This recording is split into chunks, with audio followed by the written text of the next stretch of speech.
চট্টগ্রাম নগরীর সাগরিকা ফ্লাইওভারতন ঝুলন্ত অবস্থায় মরদেহ উদ্ধারণে আবু কাউসার আহমেদ আত্মহত্যা করছে বলে দাবি পুলিশের।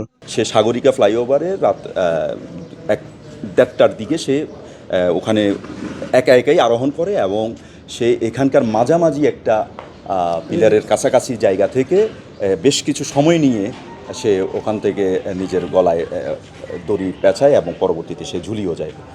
গত সোমবার মের 11 তারিখ রাতে ফ্লাইওভারের উরতন মরদেহ উদ্ধার করে পুলিশ।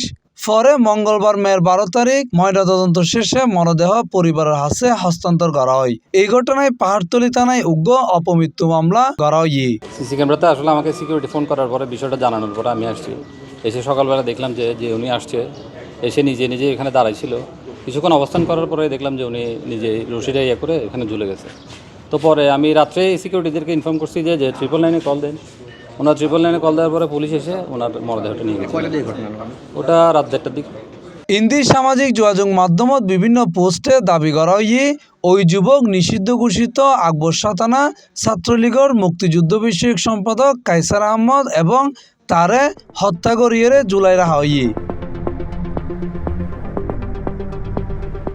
তবে চট্টগ্রাম মেট্রোপলিটন পুলিশের উপপুলিশ কমিশনার আলমগীর হোসেন জানাই সিসিটিভি ফুটেজত দেখা গিয়ে সোমবার দিবাগত রাতিয়ে 1টার দিকে সাগরিকা ফ্লাইওভারত আয়েরে ওই যুবক আত্মহত্যা করে।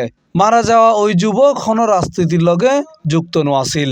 যিনি মারা গেছেন তার কিন্তু আসলে 6টা মামলা আমরা তার পিসিপিআরে দেখেছি। 6টা মামলা আছে, এর মধ্যে দস্যুতা, চাঁদাবাজি সহ বিভিন্ন ধরনের মামলা আছে এবং 2টা মামলার ওয়ারেন্টও ছিল। নিহত কাউসার আহমদের নামে বিভিন্ন থানায় 6 মামলা আছে, এর মধ্যে 2 মামলায় ওয়ারেন্টভুক্ত।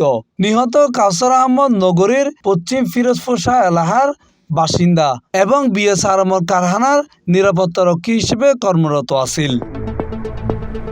তার বাড়ি হচ্ছে, গ্রামের বাড়ি হচ্ছে উর্কিরচর রাউজান এবং এখানে সে বিএসআরএমের খণ্ডকালীন পাহারাদার হিসেবেও কাজ করেছে এবং পরিবার থেকেও জানিয়েছে যে মাদকাসক্ত ছিল সে।